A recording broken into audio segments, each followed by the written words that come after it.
Getty Images. The science fiction epic Astra now has a release date. The 20th Century Fox, a new Regency film starring Brad Pitt and Tommy Lee Jones, will land in theaters January 11, 2019. The film follows astronaut Roy McBride Pitt, who searches the solar system to find his father Jones, who disappeared 20 years earlier after departing on a one-way mission to Neptune to look for signs of alien life. Ruth Negga, Donald Sutherland, Jamie Kennedy and John Finn also star. Directed by James Gray, it's written by Gray and Fringe veteran Ethan Gross. Plan B Entertainment, New Regency Productions, Arty Features, Keep Your Head, and Mad River produce. Get ready to scream, and then for no one to hear it because you're in space. Alien is back, and so is Ridley Scott as he reunites with his deadly xenomorphs 38 years after he first brought them to life. To celebrate Alien Covenant, TheWrap and IMDb bring you some facts you might not have known about the Alien series. Oscar-winning VFX artists H.R. Giger and Carlo Rambaldi designed the xenomorph in the original film using 900 parts. To add to the biomechanical appearance, the teeth on both its outer and inner jaws were made from polished steel. The jaw tendons, however, were made from something far less fearsome: shredded condoms. While filming Alien, Ridley Scott and his crew had some famous neighbors in the soundstage next door. The Who, the British rock band, was testing lasers for their upcoming tour, and Scott asked if he could borrow them. The Who's laser can be seen in the infamous scene when Kane John Hurt discovers the eggs on the alien ship. Arguably the most famous, and horrifying, scene in the Alien series is the gory chestburster scene where Kane meets his grisly demise.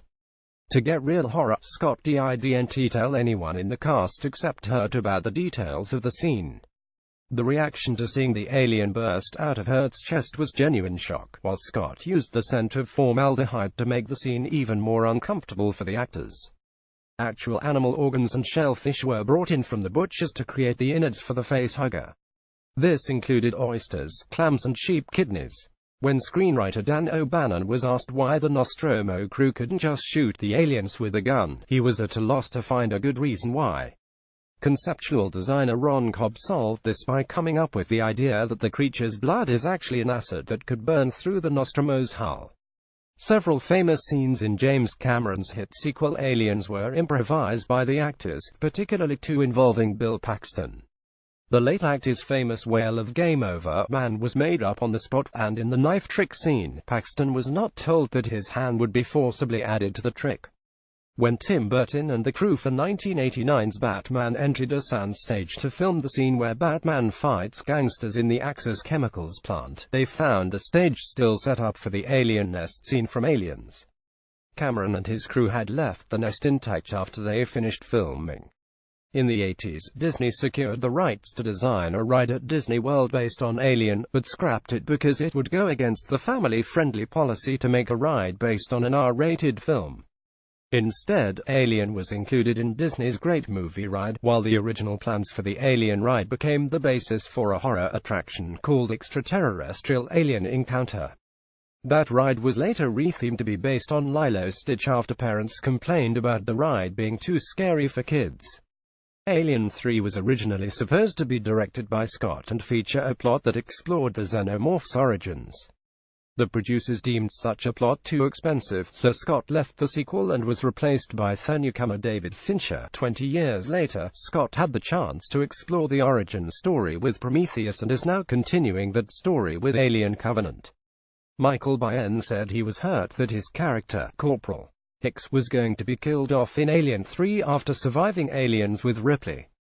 He refused to work with David Fincher on the project and was paid a large sum to allow his likeness to be used in an opening scene indicating Hicks had died.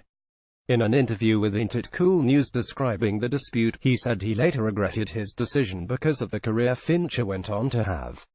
Alien 3's production has become infamous Hollywood lore for Fincher's struggle with meddling Fox producers, constant script changes, and $7 million worth of unused sets.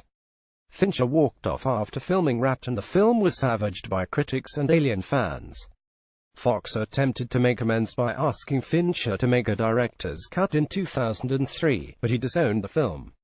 A recut film, labeled the Assembly Cut, hews closer to Fincher's vision and was better critically received. Sigourney Weaver is one of only 4 women to get a Best Leading Actress Oscar nomination for a performance in a horror movie, 5 if you include Natalie Portman's winning performance in Black Swan as a horror.